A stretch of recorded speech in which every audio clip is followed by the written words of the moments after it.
Hey, you guys, if you like what we do here, please like, share, and subscribe for future content. Thank you for your continued support. And Hi, please donate. Jennifer. Thank you so much.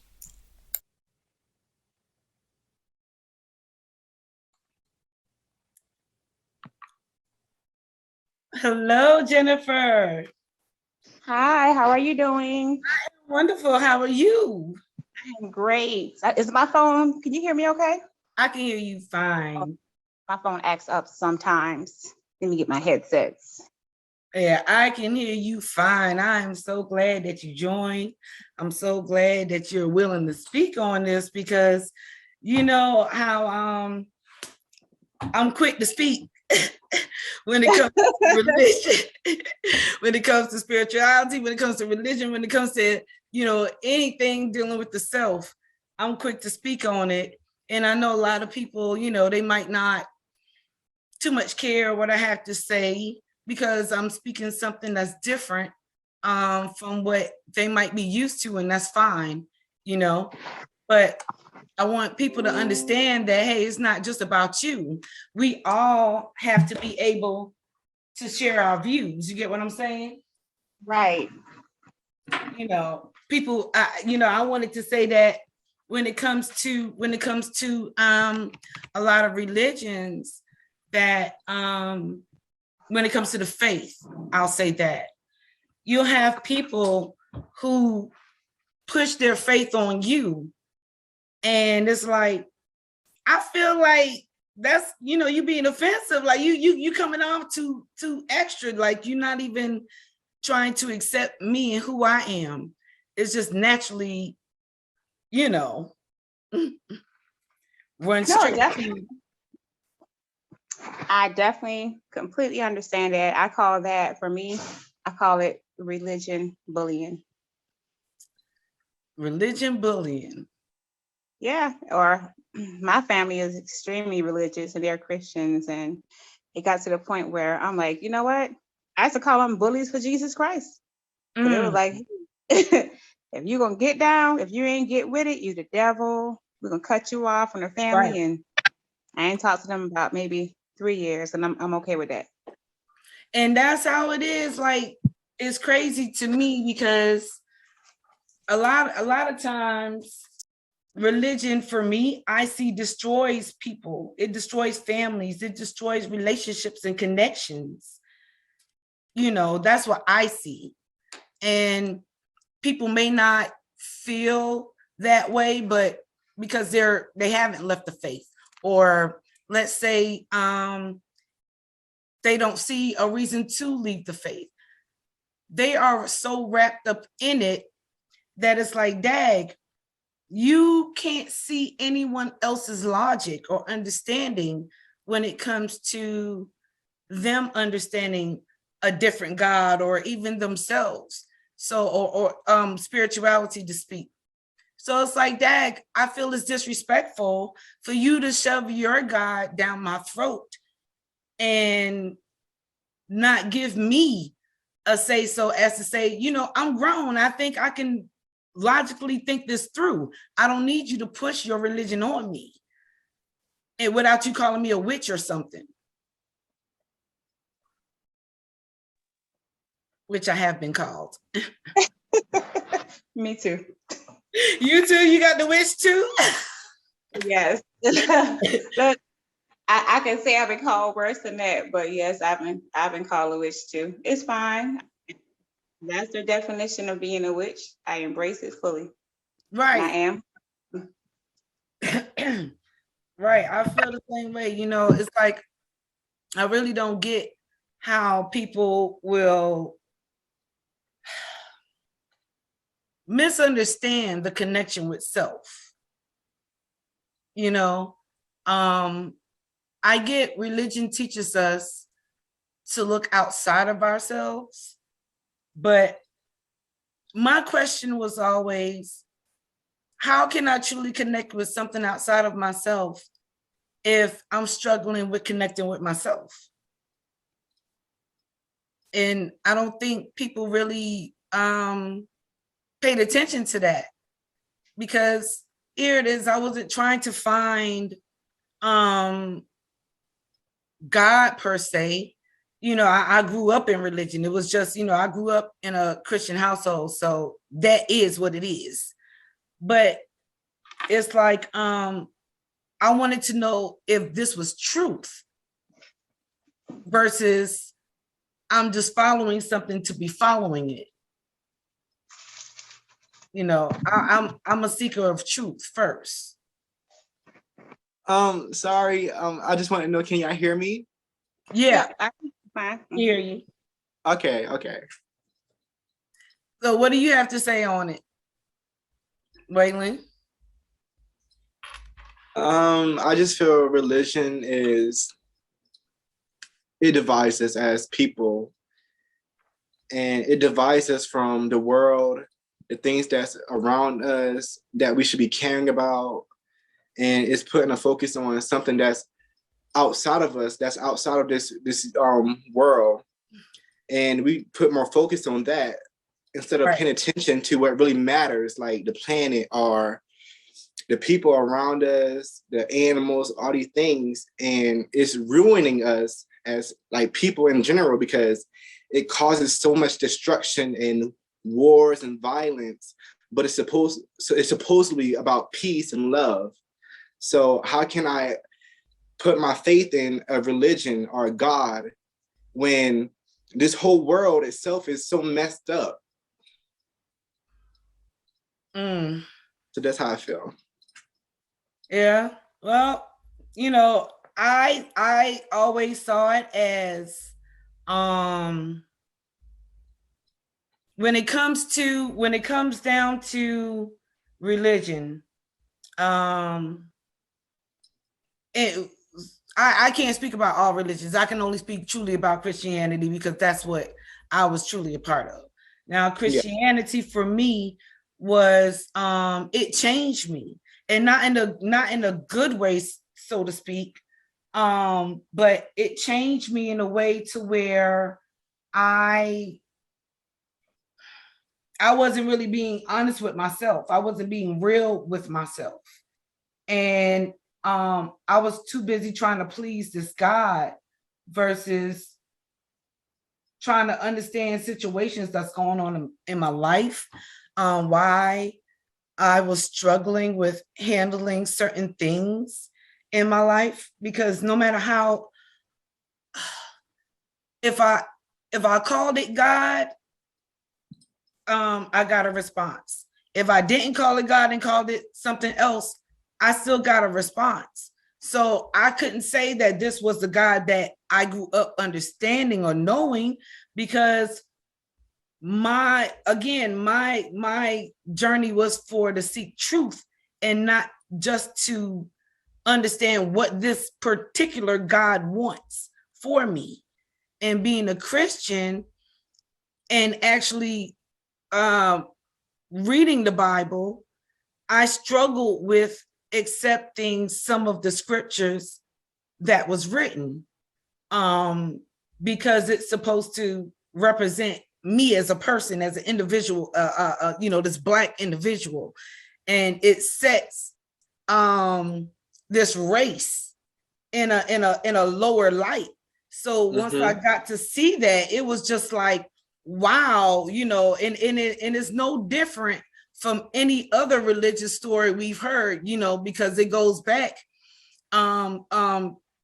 for many different religions, and to where it just says, hey, there's a lesser race than whoever is at the top. And it's same thing like the Anunnaki. It's racism there, like a self-hate type thing. So it's like all of these religions that we grew up understanding doesn't shine a beautiful light on Black. And that is a problem for me, because I can't accept a religion that is basically saying it doesn't accept me. And that's just crazy to me. That doesn't make any sense to me. So for people who want to, be a part of that religion. That's all cool. That's great. But for me to be complete as a person, I can't say I'm a full-blown Christian and I'm out here not living like they say I should live as this Israelite or this, like I can't. I'm not going to. I don't submit to that. So it's like, dang, why are you gonna beat me up for voicing my opinion about how I feel about a religion that I was already a part of? I can see if I've never been a part of this religion, know nothing about it. But I grew up with this. So I know the confusion that happens. I know how it divides people. I know how people change once they become titled and stuff. Like, this is damaging to us as individuals, and it spreads out into the families and the communities.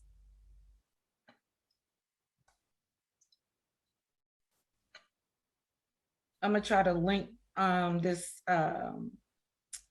into the comments on Facebook.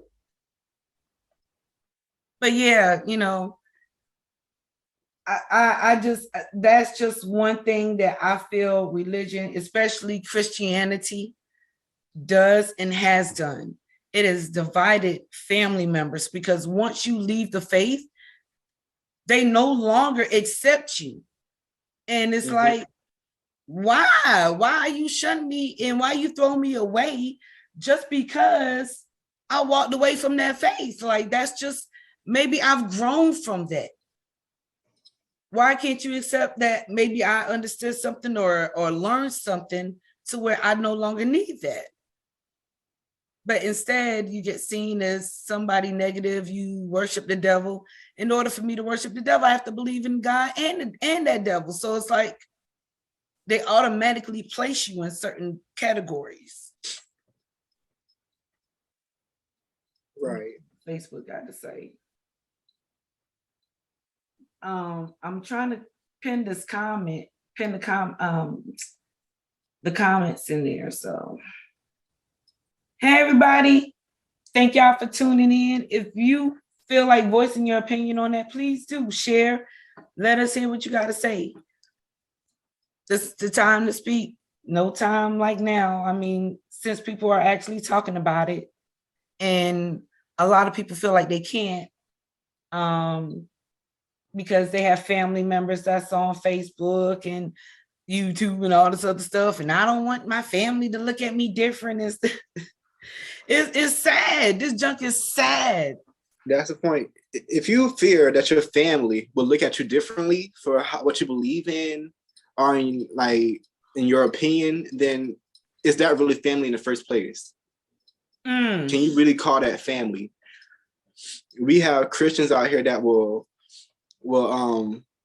believe and keep all their faith in God, a God that put our people into slavery, but would judge us as people for just the simplest things that we do.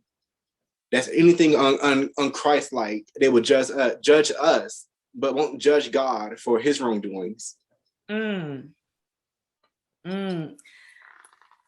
Lorena, how you doing? I'm glad you joined.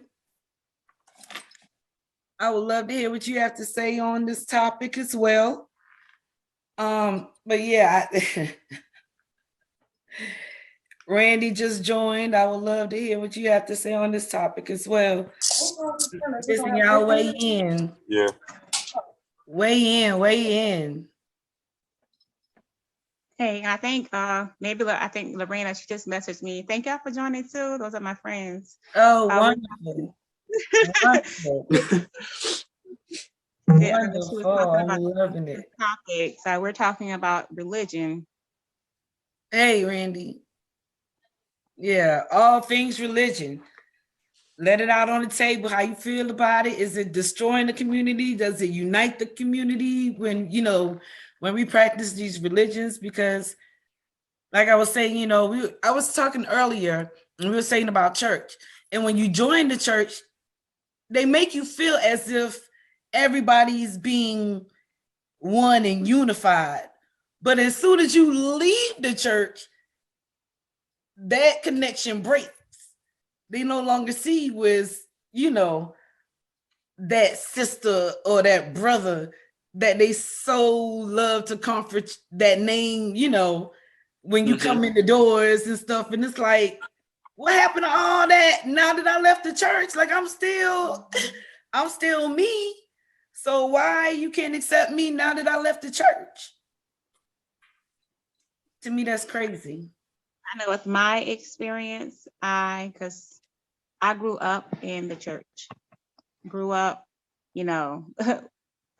everything, Bible study, Wednesday service, Friday service, Saturday, whatever day, usher board and all kind of stuff. So, like I said earlier, my family is extremely religious. However, they do a lot of things that doesn't go against what their religion says, like sleeping with people in the church, just doing all kind of stuff, just fighting, gossiping, and having multiple kids from different women.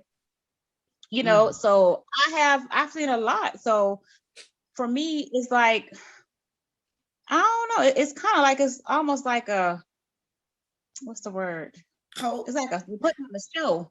It's like a show, like when I go there. So yeah, religion, and they don't realize that for me, religion was created to stop us from being spiritual. I agree. That's how I feel about religion. I am so happy that I gave up my religion. So happy, because I was brainwashed. I used to be in church trying hard to catch the Holy Ghost. And my mom was like, Jennifer, when you go to church, and say Jesus, Jesus, Jesus real fast. I'm in the church, Jesus, Jesus, Jesus, Jesus, Jesus, Jesus, Jesus, Jesus, Jesus. I can't get the Holy Ghost. So to me, it's like it's like I was trained. Like, pretty much, it's like a cult. It's like any other cult. That's just my opinion. Not trying to offend anybody that feels differently, but it's like a cult to me. You either get down or leave a message. I agree. It's definitely a cult in my eyes. Like, that's very cult behavior to me. Yeah. It's like I felt shunned when I left the church. Like, my pastor would visit me every week, like every day, a couple of days out the week, and just sit and talk to me. You know what I'm saying? Because he admired my mind. And it's like, that was fine as long as I was for the church. But as soon as I started questioning some things that he would bring up in church, he would never have like a valid answer. It was always pray about it, or like, you are supposed to be able to tell me these things. If I'm asking you a question, I need to know. Like, I need to be able to, you should be able to educate me in a way to where, how they say, I'm edified. If I asking the question just like a child that don't know better about something, this child comes to this adult and asks this adult this question. This adult should be able and wise enough to explain to this child what it is, that this child needs to know. Why is it not the same in church? Especially when you are supposed to be leading my soul someplace. Like, I need you to know these answers that I'm asking the questions to. Because other than that, I don't know where I'm going. Lorena posted in the chat also. She says, I will never forget getting backhand slapped for asking questions about the Bible or God. You ain't supposed to ask no question. That's what you don't do. Who are you to question God? Tommy said you definitely have a valid point. The church is, in my opinion, feels betrayed when you leave and you have the nerve to turn their backs on you, even if your family is buried in the churchyard. I call it church politics. Like, I totally agree. Like, to me, it's a way for someone who's running the church. Bills have to be paid and do this and do this, do that on the spare time. I don't know why. When do you have any time to grow yourself or your family? Well, you don't have time to grow yourself or your family. You really, as a Christian, you don't have time to grow yourself. Mm-mm. You really don't, because your attention is focused on the outside of you. So you can't even make a connection with self. So it's like, to me, it doesn't balance off. And it didn't balance off for me until I left the church, until I started to question what it is that I had been taught all my life. And it took great courage to do that, because when you go into somebody, it's like, hey, I have a question. They're like, who are you to question God? Yeah, Jennifer. I had you on mute. My on yesterday, actually, I'm trying to take the hand thing off of there. Oh, yesterday, I was actually in Alvin, South Carolina. Mm-hmm. And my husband, that's the area he's from. He was like, yeah, Jennifer, in Alvin, these people are doing so great together. I said, okay. I said, why do you think they're doing that? I said, why do you think that they're so separate than St. Stephen's and so forth? He said, Jennifer, the main thing that I know is that in Alvin, South Carolina, they have one church. So I think there can be some good. They have one church, and everybody in the city goes to that one church, is what he explained to me. I said, okay. So that way, he said, and they're really putting their money together. They had a park, so and forth. They have all this for the kids. They're doing great. I said, okay, well, in St. Stephen's, they got many churches. Many. I don't know how many, but I see a church every half a mile or a mile down the road. So we're separated. When we have all these different churches and different dominions and dominations and everything, different religions, it's separating. We got to pay all these different church fees, different bills for these different buildings, because everybody want to be the boss. Everybody want to be the head person, instead of us actually getting together and say, hey, you know what? We got this extra church here. Let that be a daycare for the kids. Let this be a teenager, something for the teens to do. But no, we're going to sit here and just separate everybody. And we missing out on so much. So if we're going to have a church, for me, we can do better by having less churches. Right. I agree. Less can be more. I agree. So yeah, it can be some good, but right now, from where I'm originally from King Street. I know in King Street we have a lot of churches, and even my aunt, like, it's a lot of what do you call a word? It's a lot of prejudice. Prejudice against other religions. Oh, Jehovah Witness coming, shut the door. Ha! We went in the house. I'm trying to figure out who these people is. Why we hide from them? I was scared. I'm like, I don't know who the Jehovah Witness is, but I'm gonna shut the door. But you're a Christian.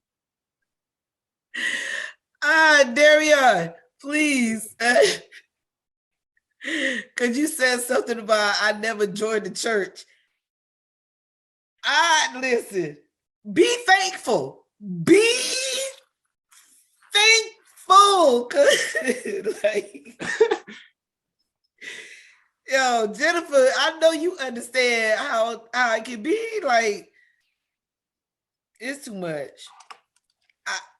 He said, I never joined the church and my mother never made me go. I walked in one time and was lost as a dog, never was interested.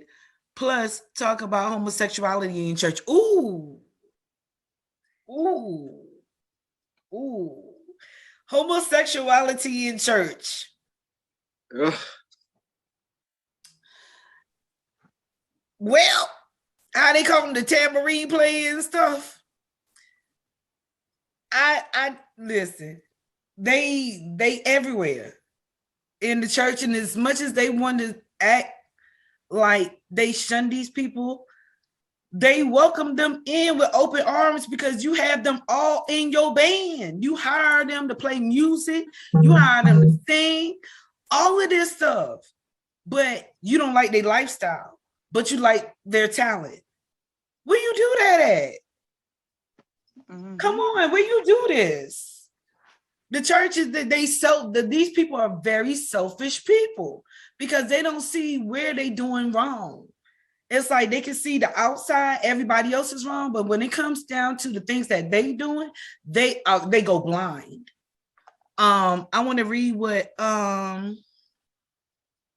so true, so much separation. Growing up Pentecostal, pretty much anyone who did not speak in tongues was going to hell, period. Oh God. Wow.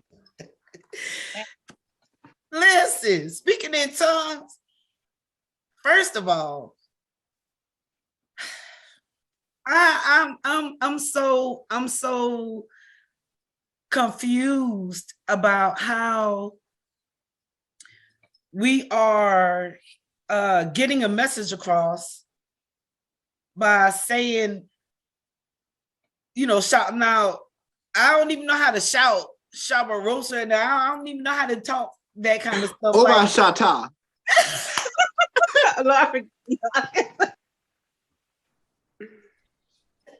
What was it again? She said, I don't know anything about no LGBTQ. For all I know, I thought that meant let God be true quickly. Oh my Shata. You are stupid, Waylon. Let God be true quickly. I am done.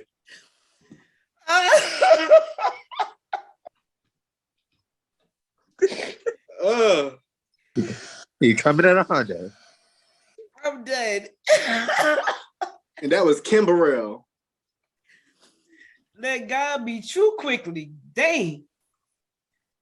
If Terry Smith said, if church was more real, I would go more. Yeah, well, church ain't supposed to be real, in my opinion. That is just that's just a bunch of, everybody has on the same outfits. You got the sporty older women with the hats.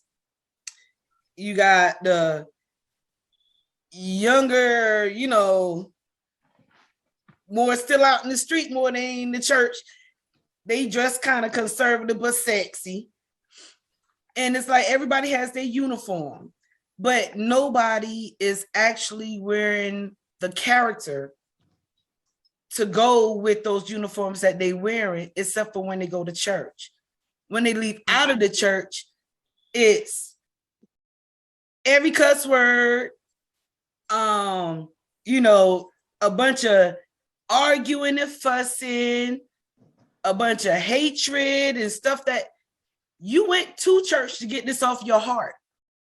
And now you come out of church going out the same way you came in. So all of that shouting and running around the church and Shabbat, whatever the crap you said, like, what happened to all that? When the Holy Spirit hits you, if the Holy Ghost hits you, I thought it's supposed to change you or do some junk. I guess the effects only last for a little bit, like alcohol or some shit. Like it only get you drunk for a little while and then it leaves. Like you back to your normal self, an asshole, basically. That's some scary stuff right there. It is. It's very scary. I can respect somebody who is actually, if you're going to church and you actually living by the way that your God say live, and you being positive, and you treating people right, treating everybody right, I can respect that. But if you go into church, like you say, on a Sunday, or I had a good friend, she wore her skirts down to her ankle, and she wore her hat every day. But she was promiscuous all throughout the week. Very promiscuous. Oh, girl, I'm good. I'm gonna go to church and ask God for forgiveness. No. Yep. Suppose you die before you get to church. Yep. I've had friends screw in the church. Yes. You got to mess up. No. If I'm gonna treat somebody right, I'm gonna be good. I'm gonna be a good person every day. I'm just, let me see right outside. That's correct. As it should be. At least just be a good person. At least. Lorena said, I was grouped by a former pastor of the family church, and family blamed me and did nothing about it. You are not the first and will not be the last, unfortunately. This happens a lot. And it, you know, I was saying about how it's so funny how you have all these believers that will shun stuff on TV, R. Kelly stuff and all the stuff going on with these celebrities. Come in your house and you got this R. Kelly right in your home or in your family. And you telling these people, you telling these little girls and stuff to respect this man. Like, what?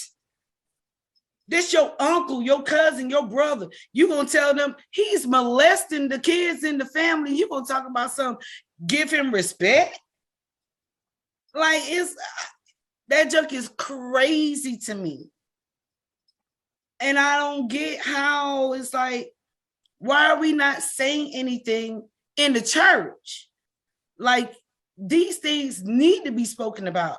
Anybody can read the Bible. And if you're going to go up on the, if you're going to go up there and just speak the Bible in your personal experience, why don't you speak some real stuff that's going on? You get what I'm saying? To bring wisdom and enlightenment to other people. Like, hey, when you see something like this here going on, hey, shut that down. Because people will listen to a pastor faster than they'll listen to you or I. You get what I'm saying? And it's like, I don't get why titles matter so much. But if titles matter that much to where people will listen, then maybe these preachers need to speak those type of messages. Maybe they need to talk about things that's happening in the home versus what these celebrities got going on and stuff. That's not important. You know, it's like these people are going to church and molesting kids in the church at the same time. And all is forgiven? Come on, man. That junk is weird to me. And with that, not even in the church, but in the household as well. And let that child speak out and express their feelings toward these things, you're automatically shut down, beaten, and everything. And that's rooted into slavery. That type of behavior of shutting them down and beating them is rooted into slavery. Yes. And a lot of people need to understand that and wake up that this religion, this God, it is disconnecting us from each other. It's pulling us apart. Make a valid point. They look at they may have looked at her pastor as her pastor being God. That's how, oh, he's a pastor. He's God to some people. So that's why they allowed, that's why I'm thinking they allowed what happened to her to happen and blame her. Oh, you wrong. You let him touch you. You better shut up and don't tell nobody. Right. What this pastor did to her. And that issue was never addressed by anybody. And how many other kids did he molest?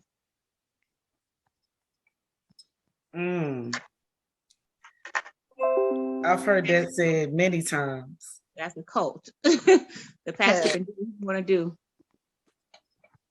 Very cultish. Very.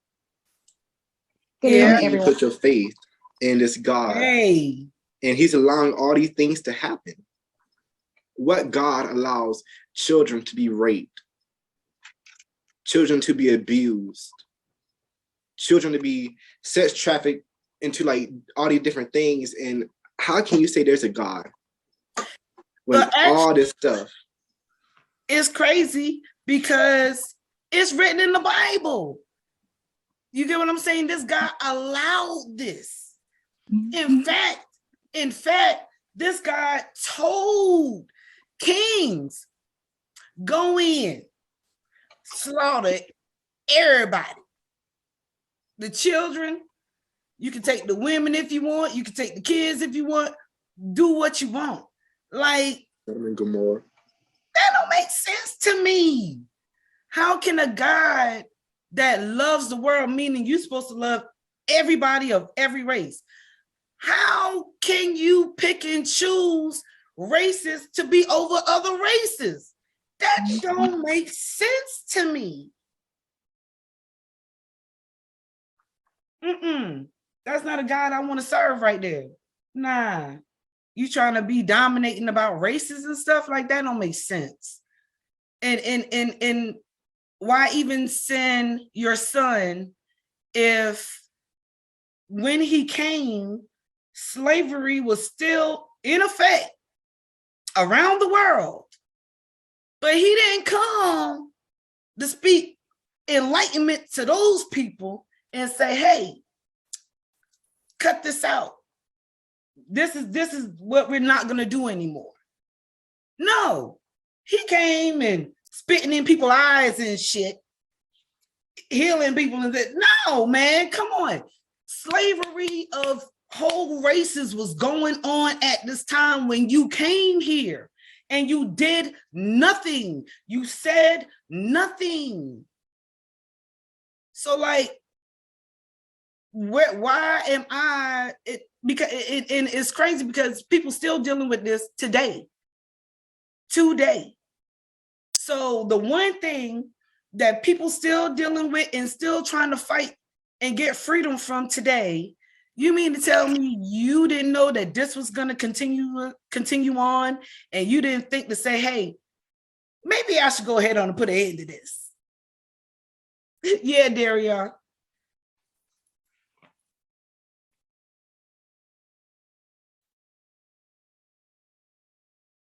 Oh, but before you say something, Terry said, right, some people let people with titles do anything and say anything with no repercussions. Michael Brown said religion is division. I like the way he put that too. Religion is division. Yes. No, I want you to read it. It's in the notes. It's very common, shaking my head, but it's never going to change. Only because there's different experience to sexually, one will go and another will come on. No, I'm sorry, and another one will come on in. We really have to talk to the kids today to be alert to the sexual harassment. Jennifer said, I agree. We need to break the chain of sexual abuse. That's true, but it won't happen in the church. They won't speak on it. They'll ignore it. Shoot, the pastor be darn messing with the children too. Exactly. Them pastors be messing with them kids, so you know that they can't say but so much because then they'll be outed. So, and then you got, even with a lot of pastors don't touch like the LGBTQ because a lot of them associate. So you'll never hear them speak on it. Never. Because they are associate or they identify. So to me, it's like too many hypocrites are allowed to have a voice. And this voice masters many minds. And that's a very dangerous thing to me. Because you have a bunch of vulnerable people in your hands. What are you going to do with that? Molest them, manipulate them, take all their money like you're doing, keep them coming back and feeling low and down, like life is just, oh, you gotta pray about it. Oh, you gotta they about make a remix of the damn remix.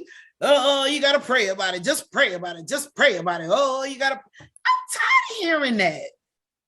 Why don't you offer real solutions for these people who are coming to you with these life problems, and quit telling them to pray, about it after you've given them a solution to say, hey, try this, this, and this, and then pray about it and see if it'll work.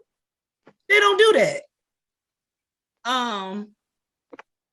Hold on. Randy said they talk about homosexuality all the time, but I've never heard them speak on molestation and womanizing in the church. Ooh, the womanizing in the church, definitely a lot of that. Darion just said in the Bible. Mariah said They justify it. You said they justifying it? With the Bible, they justify it. They justify all these things. Religion divides us into all these different categories, into race, gender, sexuality, all these things, even to do with like household rules and stuff like that. What's your position in the household as woman and man? You should be obedient to your husband and stuff like that. How it's dividing us, and it's putting rules in place, and it's keeping us from focusing on ourselves. I agree. I can agree, because I love that. Well put. Yes, when I was married, and I can, the first thing they'll say is, well, you got to work on it. You got to pray on it. You just can't walk away from a marriage. You got to work it out. And I get all that, right? But when does a person have enough? When is it time to go? Because if you're going to tell someone to stay with their spouse, and their spouse is, let's say their spouse molests kids, their spouse got or beating the hell out of their other spouse, why tell them to work on that? You see what I'm saying? While their self-esteem is going down even more. It's hard to fight for yourself when you're in a relationship. You can't fight for yourself when you're in a relationship, because you already have somebody tearing you down and has been tearing you down. So it's like, where's the solution to that versus pray about it? Hold on. Let me go back to what Mariah said. Why don't they talk about Mary? The Bible belittles women. Darion said the Bible love hoes. And Loretta said broken people can't fix broken people. I agree, but those pastors try every day. Those pastors try every day. Every last one of them. Every last one of them have issues. It could be in a marriage. It could be, I don't care. They dealing with something, and then they know they haven't healed from that, but they're going to offer you advice. Where you do this at? You know what? I think a lot of us have to realize that, I think someone mentioned, it goes back to religion. For me, goes back to a slave mentality. The other day, someone called my husband, was like, hey, he goes by Bubba. Hey, Bubba, what church you go to in Georgia? He said, I don't go to a church. He said, well, hold on. Tell me what city you live in. And he's an older man. He's about 80 years old. He called back about 10, 15 minutes later with a church and an address. I'm like, they went how they found this? They were on the phone to find this together, him and his wife. They gave us a specific church to go to. He said, well, I'm about to have surgery soon. And he said, okay, well, I'll pray for you. But Bubba said, I'll pray for you. The old man tell me, no, don't pray for me. God don't listen to sinners. Ooh. I started laughing. Are we that brainwashed? So how many people out there actually believe that God don't listen to sinners even more so, he asked several people. And I want, how many people actually believe that if you're not a Christian or whatever religion you are, you're going to hell? Ask somebody that who's a Christian and see what they tell you. Yeah. All of them. Yeah. Well, if that's the case, I'm on the first thing going then. Honey. Baby. I done say been I'm there already, already in baby. hell living here. Yeah. This is I've been hell. there, done that. You already living it, man. You already this can be your heaven or your hell, whichever one you want it to be. Because listen, when life hits you here on earth, I ain't trying to think about shit when I die. No, let me focus on today. Let me get through the day here on earth. I'll deal with when I close my eyes when I get there. But right now, I got to deal with these crazy ass people here. Like this is hell when you go outside your doors and you see the stuff that's going on. This is hell. How can it get even worse? And me and my mom talked about that, about hell and earth. Like, they say that you'll burn in hell and you'll feel all this torture and everything, all this pain. I'm like, well, look what's going on earth right now. Look what's happening. What's worse than this right now? I'm going through such a rough lifetime right now. And you telling me that there's something even worse in hell? Like, how?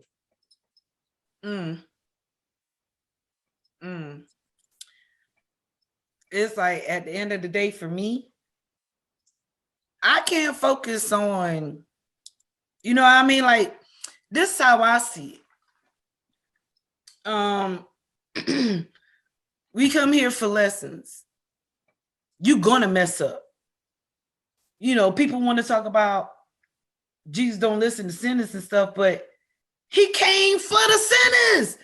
He didn't come for nobody good. He didn't come for nobody good. This dude came for the drunks, the drug addicts, the prostitutes. I mean, the thieves, the bummy of the bummy, the grimy of the grimy is. He came for them. And said, hey, the world might not want you, but you can come with me. I'll take you. Okay? He didn't care about he came for the bummiest of bum. He ain't come for no daggone good people. No good. I praise the Lord every day. He didn't come for them. So it's like, how do people fix their mouth to say God don't listen to sinners? Evidently, that's all he listened to. Because that's who he came for.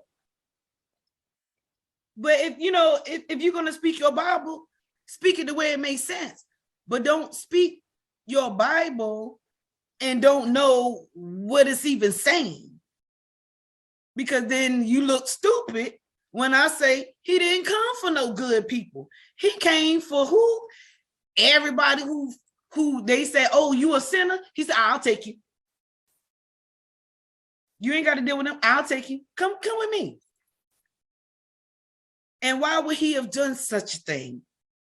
People don't even stop to think, why would he have done such a thing?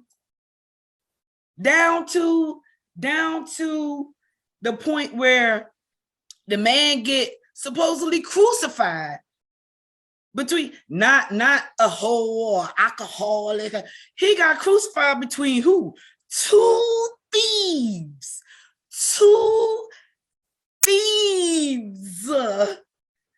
That should make sense to somebody. You get what I'm saying? You in the middle of two known thieves. Why would you be crucified if they didn't feel like you had some type of connection with these thieves, that you would be crucified with them? If they didn't feel that you didn't too steal something. But people don't even think about that. Right. And those two thieves, they also went to join him in glory. Yeah. I know everybody else that was around where they supposedly went to. Yeah. Paradise. Yeah, paradise. You're right. Cause they done robbed all them people of their money, of their treasures, of their good. And that's why they turned around and killed him, because he came, you and your friends coming up on the scene, y'all swindling people. You know what I'm saying? Telling people, hey, if they let you come in their house, go in, they're gonna feed you, clothe you, take care of you, all this good stuff. You gonna live with them and do whatever they need you to do. After everything is gone, you go. And that was their little routine. Of course, these people gonna kill you when they say, hold on, you robbed me. Like literally, I fed you all my food. I did this and that. As soon as everything run out, you're gone.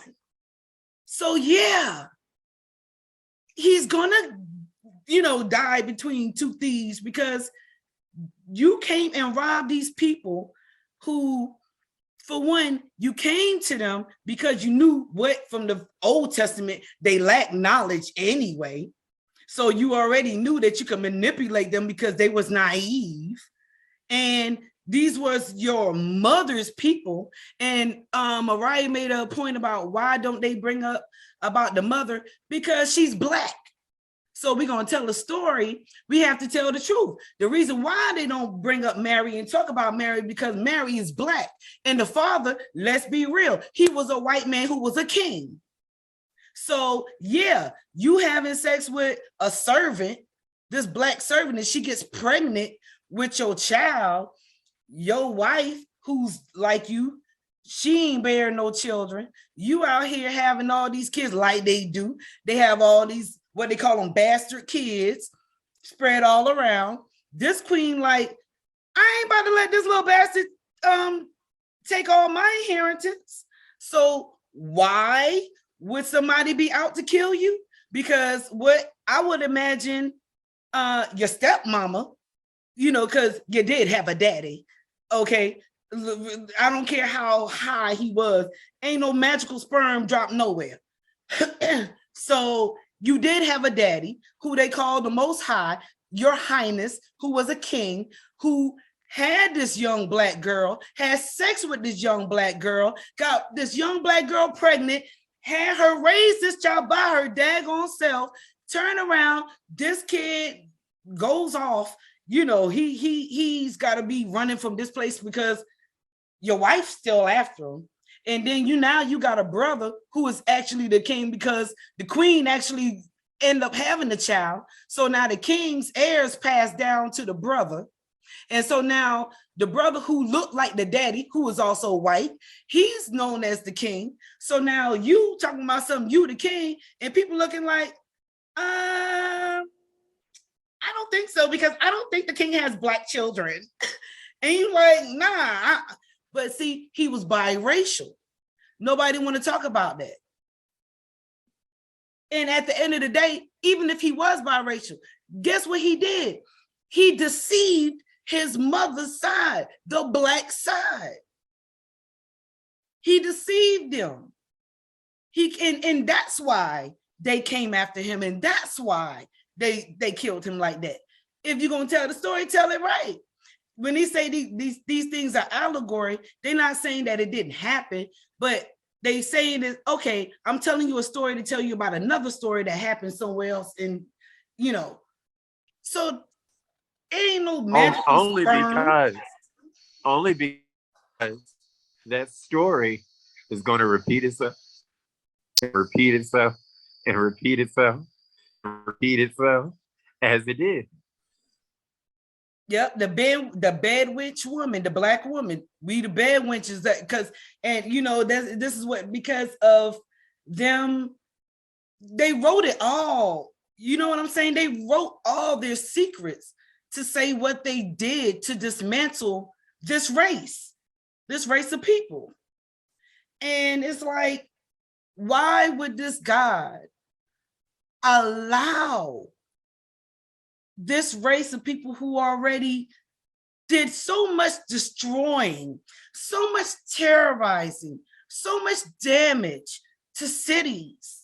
Why would you allow them to enslave like entire cities just to be your servants and say, this is what it is because our God said we are the higher race, or our God gave us this authority. How can anybody praise a God or want to praise a God that allows slavery of another human being? Period. And that brings up my topic that I put in the chat of being pro-Black and a Christian. I say it all the time. You cannot be Black and Christian. You cannot be a pro-Black and Christian at the same time. You cannot be a Christian and then be out there fighting in the daggone streets talking about some Black power and you can't. No, because Christianity denounces that. It denounces your Blackness. That's why that good family of Emmanuel 9, and I'm gonna keep on saying that good family of Emmanuel 9 went on that daggone camera in front of all those people, in front of the entire world, after their family member was just slaughtered. They didn't even get a chance to even process what just happened, or even can get in their heart like, dang, I don't even know how to feel about this. But them good Black folk went right on TV and said, we forgive you. Hold on, I got you off mute. I'm sorry, my husband laughing, y'all. Listen, that tore me up to pieces. It's the same. I fell the hell out. I fell the hell out. When I heard that, I said, I fell out. I couldn't. I was done. Like, how could you? How could you sit there and be like, oh, I can forgive you. Let me hug it out with you after you just killed my mother or my brother, my sister, my cousin, my aunt, my grandmother, grandpa. How? No way. My third family. Because they're slaves. Nah. Mm-mm. You just slaughtered. But look, here's the difference. When them white folk get killed, I don't care whether it's black, white, orange. When a family member get killed, we want justice. They don't say nothing about we want justice. They send out the whole lynch mob. Man, they sending everybody after your ass. The lynch mob, the KKK, the police, everybody. How they say is, not ISIS, is. It is. They said it, everybody after you for real. Now, I also believe in the universal law as well. So I think you mentioned earlier about the God that allows people to get to be enslaved.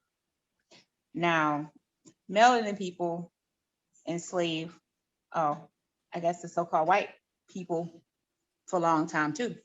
That's why I posted that book to read. It talked about the cruelty of how we actually treated the white man. So I'm thinking that the energy you put out in the universe, it comes back. Hey, Jay. So we got to realize that, hey, if you do, so the same thing, if you do something, it's going to come back to you. If it don't come back directly to you, it will come back to your kids, your grandkids, or somebody in your family. It's going to come back. It's going to come back. It's going to. Trust me. And that's what they say. And, we hear that a lot. A lot of people will be like, we can't let them get so-and-so because they might do to us what we did to them. But that already happened. Mm-hmm. But they cut it out of history. Don't talk about it. So that already happened. We already enslaved them. And now it's just their time. And then guess what? It's going to be somebody else's time again. At the end of the day, everything we see now has been built and formed because of war, because of a fight, because somebody said, I'm not about to submit. And somebody said, I'm gonna fight for this. I'm gonna fight for my freedom. And when you start getting too many people saying I'm gonna fight for my freedom, you got a complete war on your hands. So I think that now we go back to religion. This is a war. Spirituality is a war. Indeed. I'm not going to know who you are, how powerful you are. I'm going to throw every religion I can think of, divide your behind up. We're going to separate y'all. He tell me. Well, I just told him. That he told me that. You was outside. God don't listen. God don't listen to sinners. Yeah. I told him the same thing. He go to church. Yeah, God don't listen to sinners. This right here is a war. We still at war. It's a fight for me. That's my interpretation of it. Religion to me is like to kill your spirituality. Forget about yourself. You can believe in my God only. If you don't worship my God, you're going to hell. You're going to burn. And your own people do it to you. And your own people going to burn you too. Because guess what? Like you say, they're going to cut you off. You ain't part of the family. Me, I'm not going to no family functions on my daddy's side of the family because I'm not a Christian. I ain't got the phone on me because I'm a devil. I'm a witch. And Mariah brought that up in the chat. She was saying, why don't Christians like meditation or yoga? And when people does it, why do they see it as witchcraft? Because they connecting with themselves and they scared of themselves. They don't want to face themselves. They don't like how their mind operates, why they think the way they think, because they have to face why they think the way they think. You have to ask yourself, why do I think this way? I must be negative. And when you start realizing that you're negative, you don't want to be that person to be like, I don't want to be in there. I'm not negative. So you put on a front. You know what I'm saying? You got to acknowledge the heart. People are afraid to dive into their emotions and understand, why am I hurt by this? Like, why does this bother me the way that it does? Like, I got to deal with this. They don't know how to deal with it. All they know how to do is just pray about it. Lord, pray this. Please take this off my heart. Just take it off my heart. But you got to face it. But you got to face that thing that hurts you. And on top of that, with them praying, then they ready to go to communion service to eat of his flesh and drink of his blood. But they don't think that's some type of witchcraft or hoodoo or voodoo. That ain't vampires. That is definitely craft. Okay, that is definitely craft. That and the first thing I was like, that's a spirit kicking or something. What they doing? Like, like what you doing? I mean, you drinking, even if it's symbolically. My mind cannot wrap around me drinking something and I'm saying I'm drinking blood. I'm drinking flesh. I'm eating flesh. I'm eating flesh. Like, come on. That's the most gruesomest thing. You would want to, you know what I'm saying? Like, you love somebody so much that you want to eat their flesh. You just want to consume their body. Darion, that reminds me of that movie Perfume. It's a ritual. I'll be scared to eat somebody's flesh and drink their blood. Yes, that's a ritual. Then you got to do it every month. You gotta do it every month. The stronger it is, the first Sunday. Everybody across the world doing it in that religion. It's a ritual. It's a cult. It's a cult. It is. That is very cult-like behavior, dude. Terry said it really is. And one thing I heard from a Christian was they said Christianity made morals. Without a religion, you won't have morals. And I was like, that sounds so crazy. Like, are you saying that your God is the only reason preventing you from killing someone? are raping someone, basically doing all these things. That means they're freaking that was just psycho. scary. Now, they are Pam, a freaking psycho. Butterfly, Yes. you just mentioned perfume. You know damn well my asthma is on 1,000 right now. I know, my bad. My bad. But yeah, talk about that. Yeah, like this dude in the Jesus movies, in the concept, right? So it's this movie called Perfume, The Making of a Murderer. And so this guy, he wanted to capture the essence of a person, the soul of a person, meaning their soul scent. And he wanted to make it as a perfume. And this dude ended up becoming so obsessed by trying to capture the scent that he ended up killing people, multiple people trying to create this one perfume. Well, he ends up creating this perfume that had these people, with the smell of it, you would just be instant thrown into this magical imagination, like the scent took your mind over. And these people, he knows that he already killed these people, and he was supposed to be getting up for a murder case. He ends up pouring the perfume on him, and the people fell out, forgave him, called him a god, called him an angel, and all this stuff. He realized the effect that it had on these group of people. He goes back to his hometown, pours the rest of the bottle of perfume on him. The people look at him and said, "Oh, what a beautiful angel," because they was taken by his scent, and they ate the man alive to where it was nothing left of him. Just like the Jesus story. They were so in love and infatuated by this man that came for the people, that they was like, "Oh my goodness, he's the one. He's the," like how we do stars and celebrities and shit now, And they followed this man like we do stars and celebrities, but yet we're not supposed to follow idols, worship idols, whatever. But they did that with this man. But yet, when you get to the church and you say, "You're worshiping an idol. Jesus is actually an idol." No, he isn't. He's the chosen one. He's an idol that you're worshiping, that you're following. He has an image. Idols have images. A god, I was told, was a spirit, right? From the same book. How does this God have an image when his father said no graven images, or not worship no man?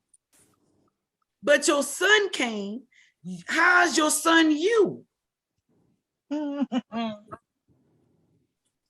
you say you're the son, and even though he identified my father, saying I'm not my father, evidently.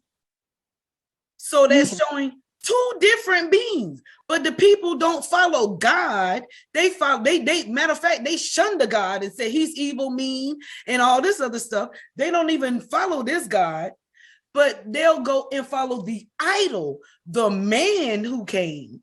And mind you, again, he came at a time when people needed him, not individuals, but a tribe of people, a culture of people, a group of people, and he did nothing. So it doesn't make sense why people even go hard for the Bible like that. Hold on, let me read what Mariah have to say right quick. "I have my own unique position within spirituality, but I truly believe that if everything..." That's not me, sis. Anything, this life could be considered hell, if anything. Oh yeah. That's not me. Oh, sorry. Who said that? Randy. That was me. Randy. I totally agree. Let me see. Oh, you said about Christians. Why do Christians not believe in meditation and yoga? We said that, right?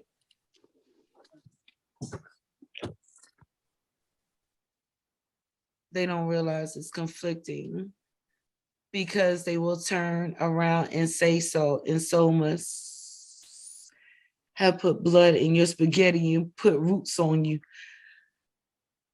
You know they actually do that. Christians. I know Christians that have said they put blood in their man's spaghetti to keep him coming back. I know Christian women that said that. Yeah, I'm trying not to laugh. I know plenty of them. You know Christian women that say that too? More than that, not just that. I mean, a lot of stuff. They go to the root worker just like anybody else. They're like, oh, I'm going to the root worker. That heifer, she ain't gonna outdo me. Oh, so-and-so that stole from me, I'm gonna get them back. Let me go to the root worker. They be the main one. They be the main one. I Hey, agree. Big Brother Bub. Hey. Bubba. What's up, Bubba? Yeah. Yep. The main one. Root down. Yeah. They be the main Use one. that Bible too. Use them verses out that Bible doing their root work. Yeah. And the Psalm book, because I'm into spirituality, and it's a book called, I think it's the Psalms Prayer. Mm-hmm. When you It's the book of Psalms. Yep, that's it. Guess what? If you're doing any spell, it's the Psalm Prayer. Right out of Psalm. Every verse in there is what a lot of root workers use. Oh, I don't know what happened. Her sound went out. Yeah. Oh, you down here? I can hear you.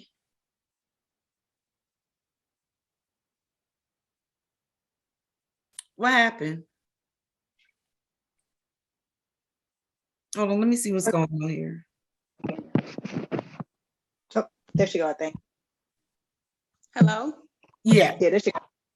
Oh, okay. I'm gonna go. I can't hear nothing. So but yeah, that's the book they use to do witchcraft. And you got to think about it. A lot of people don't know. Some of them, they use, I guess by that whole concept, don't question God, don't ask God questions, just do it. They don't even take their time to read what they are to read. How can you be an advocate for something and you don't have no knowledge? You don't study, you don't know nothing. I can sit more about your religion than you even know, because you listen to the pastor. That's right. You listen to the pastor. Exactly. And they keep preaching the same thing over and over. Deuteronomy, Revelations, and Genesis. And that's it. That's it. You know, for the first time in my life, I randomly read the whole Bible. Only because listening to Butterfly, I said, let me pick up this Bible and read it for myself. Look at me brush you to the Bible. Wisdom, you sought knowledge. Let me find out. And you actually took your time and you read for yourself. Now, I think the Bible has a lot of good in it, some good, and it has a lot of bad. Uh-oh. She gone again. Yeah, it went out again. I think she muted herself.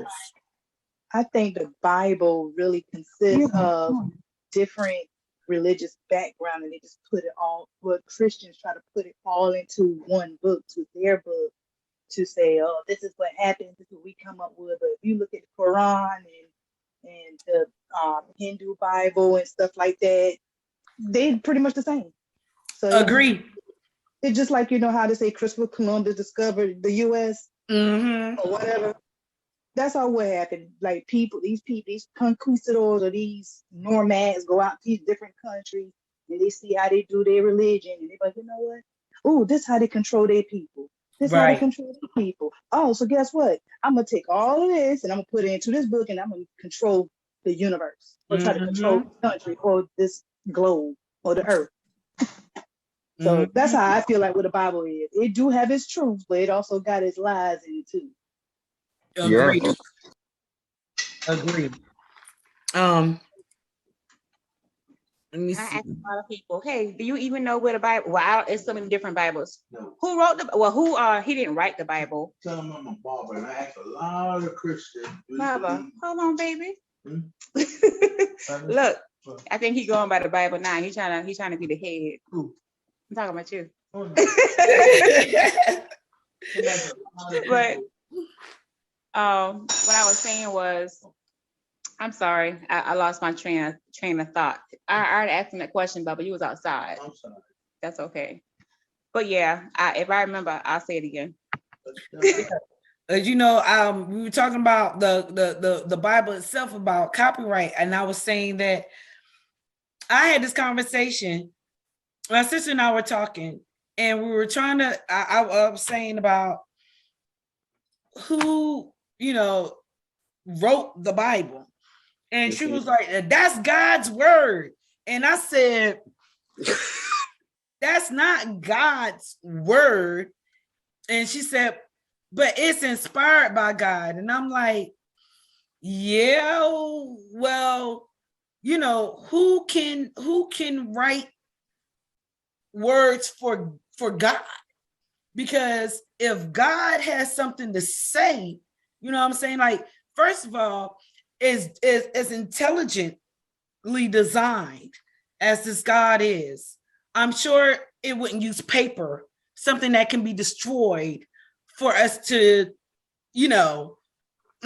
now, just like how we have beautiful different sunsets and how to look, evidently he can do something in the sky to where it can't be touched, or he could do something to where we know good and well this is God's word, because it's every day, it's right there, the whole world can see it, there's no misunderstandings, that it's there.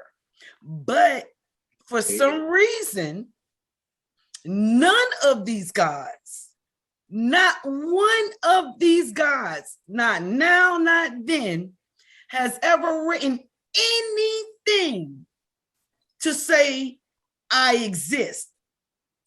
Now, this is what y'all need to follow. There is not one written out. I don't see it in the sky. And that's everybody should be able to see that. But it's not there. Instead, it's written in books. And when it comes to books, and I'm like, you not understanding, words can be manipulated. Understanding gets manipulated when it's written. That's why a lot of things was oral. It wasn't written, because when you read somebody's text message, you could be misunderstood because this person can be saying something else and you totally misunderstood what they said when they sent the text.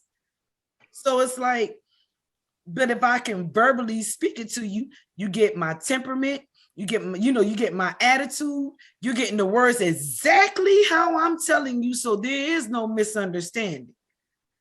But when you write down in a book, it can be left up to anybody's interpretation, and it shouldn't be if this is a God's word for his people. Right. And it's not for anybody to manipulate. The fact that it was even written by a man in the first place should show something. The fact it was written by a human in the first place, you already know that your creation messes up and does wrong. Look at Adam and Eve, and you trust your word to a man, right? To write it down. That itself is beyond me. And also a man that who actually still treated your ancestors horribly and still do treat your people horribly.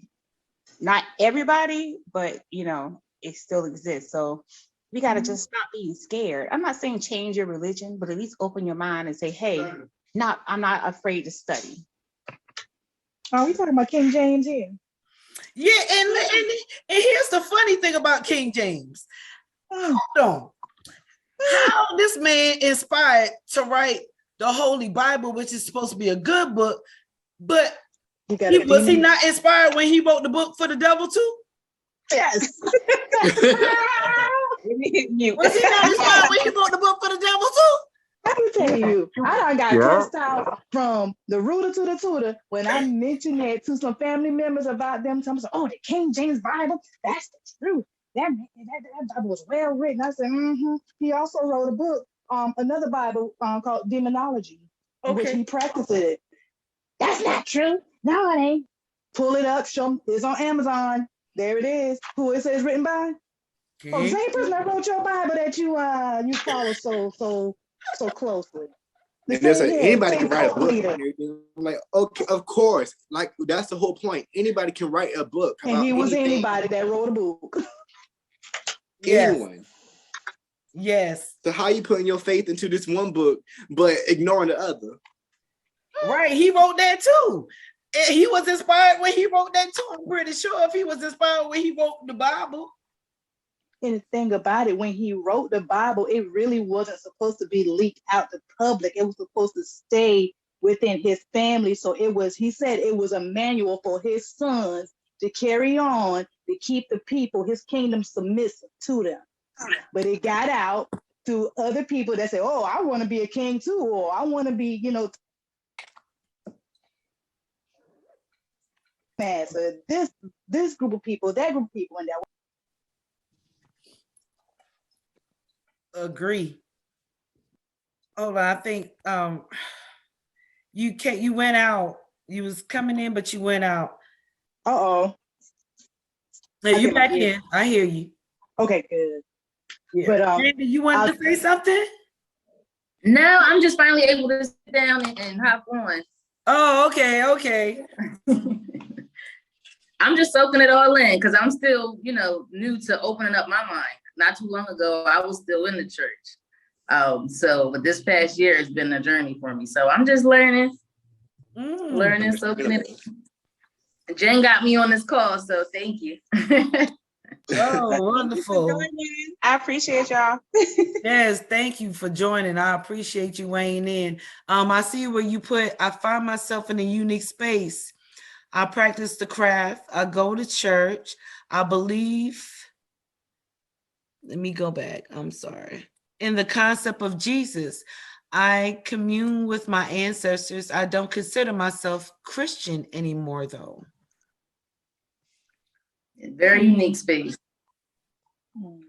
I've been there. Yeah. I think it's because I'm in the beginning. Mm-hmm. Yeah. So still learning, moving slowly through my new awakening. Mariah said, it's funny that they show in the Harriet Tubman movie that she was praying to God when truth is she was connecting with ancestors to free the slaves. Yes, true. True.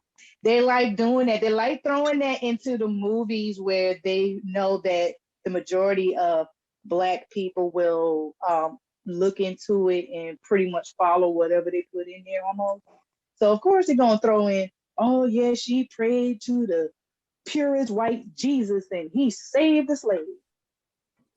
No, it was our ancestors that got it. Yep, Harriet Tubman was a witch. So I seen on this news reporter, he was a Christian. I think he was like a pastor and everything. And he was saying with the BLM marches and protests and stuff like that. And he was like, when they out there protesting, they are calling upon their ancestors to put roots and spells upon the white people and everything like that. And I was just like thinking so hard. I was like, what makes these people think that?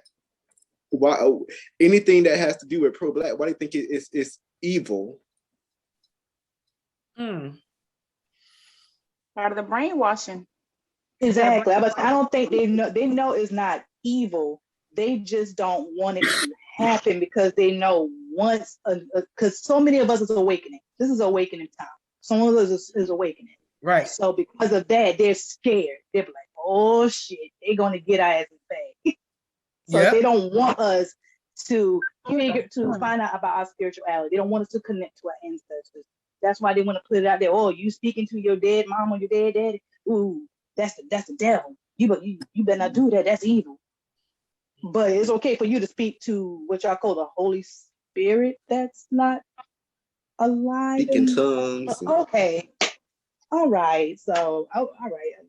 I can't communicate with somebody who I knew that walked this earth, that birthed me, that gave me life, and still communicate to me. Mm-hmm. Okay, gotcha. Makes sense. You calling us witches and all this stuff, and saying that we controlled by the devil, but all these Christians, you see them in the church getting a demon casted out of them and everything like that. Why is it only Christians that got these demons and stuff like that? Oh, I don't even want to go to my experience about you muted yourself. I did. Okay, yeah. Here you go. Okay, you hear me now? Yeah. My experience in the church, I was young. I was like 11, 12 years old. I used to have these major migraine headaches. Nobody couldn't figure out why. So they think that, my parents took me to church. They're like, oh, we're going to get the demon exercise out of it. That's all the way it was. Listen, they poured anointing oil all over my head and wrapped me up and stuff. I was so scared. Like, that probably was like one of the scariest moments of my life. I'm like, what's going on here? I said, first, wait, some time ago, you backhand slapped me for asking a question that I was confused about because to me it didn't make sense. Now you want to be putting all this oil on me and wrapping me up in towels and laying me out on the floor. I was so ready to run out of there. I wish I could, but come to find out, all my mama had to do was stop putting relaxers in my hair. That was traumatizing. Really? I was scared to go. Yeah. Oh my goodness. I was possessed by the devil. That's why they couldn't figure out what was going on. No, they took me to the hospital, no MRI, nothing like that. Till my grandma was told my mama, stop putting relax in that baby. You was possessed by the perm. That's what you was PCJ. No, I was possessed by PCJ. That's the devil, the PCJ. See? Trying to turn yourself white. That's Rub in your hair. Oh gosh. Listen, they ain't had perm in years. I ain't trying to get it there. I'm good. Creamy crack. They white. Oh, crazy, man. Daria said, correct me if I'm wrong, laugh out loud. I've read the books that interest me, and I love to ask a Christian, well, if Jesus spoke words and it's in red writing, show me where he said about being gay and all of that, and I'll wait. I can't point it out. I'm still waiting. Me too. Yeah, I can't. But the thing about it, I don't understand why people like to zero in on homosexuality, and most of the Christians are the one that covets their neighbor's wife or their neighbor's husband, but they ain't saying nothing about that though. Not a thing. They got porn star activity going on straight up in the church, better than what people got going on in their own homes. Mm-hmm. There's more drama in the church. Most of the time, I just want to grab me a bag of popcorn and just go ahead and sit back and just. That's why I left the church. I realized that. See, I'm a person that I'm a loner. I'll be here in my room and I'll be peaceful. But me too. I go to church. I'm feeling all this negative energy. You got I felt somebody just peered like they were angry. I look back. She was announcing that she was leaving. She was stepping down, leaving the church and stuff. I felt another lady over here. She had some energy going on about her. She voiced and said what she had to say, and I'm like, this is even division within the unity of the church. Right. Like nobody is truly getting along in the church. Mm-mm. So where's the true fellowship? It's a clique. And Christians are quick to ignore science, basic logic, and all these things for this God, and especially on homosexuality and everything like that, and gender. They're quick to ignore it, even though they'll say it's unnatural and everything like that. Well, so there's animals out here that has homosexuality traits and everything like that, and all these different things. So how can it be unnatural when animals and all these stuff have these traits? Because how is it only unnatural for humans to have them? Because they'll tell you the animals was molested when they was cheering. Not the animals molested. I'm done. I'm done. I am done. I'll stop, y'all. I'll stop. I quit. I quit. Girl, I quit. I can't even laugh. I got you covered. I'm laughing for you. Oh my God. You know them their animals was molested when they were cheering, and that's why they started being gay. That what they say. Yeah. That's every gay person is granddaddy. You must have been molested or something. Why they got to be your first run too? Like it's whatever for people, right? Right. I'm just saying, don't just call it out outside of the church. If you're gonna bash it that's in your church too. Don't have that person who you know is gay singing on your choir. Don't have them playing in the band and stuff. If you're gonna ostracize them, if you're gonna say that you don't allow this in your church. I saw a video. This person came to church and he was dressed in drag, and the pastor went off on him and said, I don't care what you do in your house, but in my house, a man is going to dress like a man. Mm-hmm. And so your house, I thought this was God's house. Okay. Yeah. I ain't come to church for you. I came to church for God. And I thought they said, come as you are. That as well. So how you turn this person away who came to your church? Evidently, they could have went to anybody else's church, because churches is like alcohol, the liquor store. It's on every corner. So they could have gone to any church. They came to your church. Evidently, something brought them there. So why would you say, yeah, you can't be in my church because you dressing like a woman. If you a man, then you need to dress like a man. That junk is whack to me. Let people be who they are. Accept a person for who they are and what they do, their character, things like that. Don't matter how they dress. You can have somebody dressed as anything, but they can be a total murderer, somebody evil. But if you're gonna go by what they look like on the outside and not based upon their actions, then we're gonna always be misled. Shoot, the biggest child molesters are the ones up there with the robes on, preaching every Sunday. Tell that truth. You ain't lying.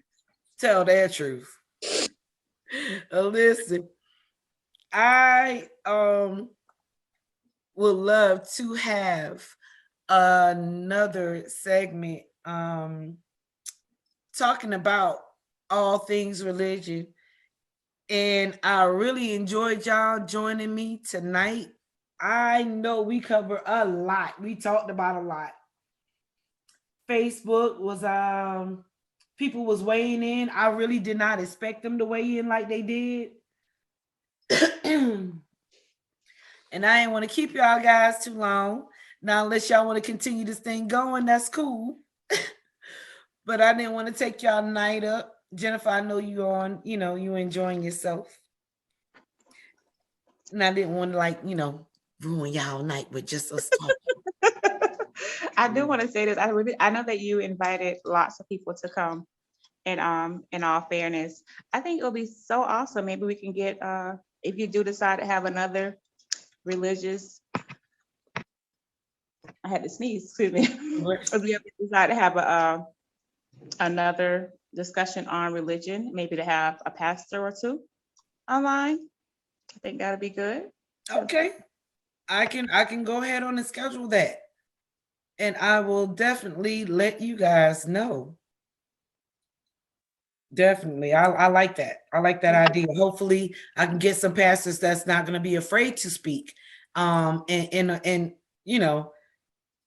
speak up for their belief. Right. Make us a believer.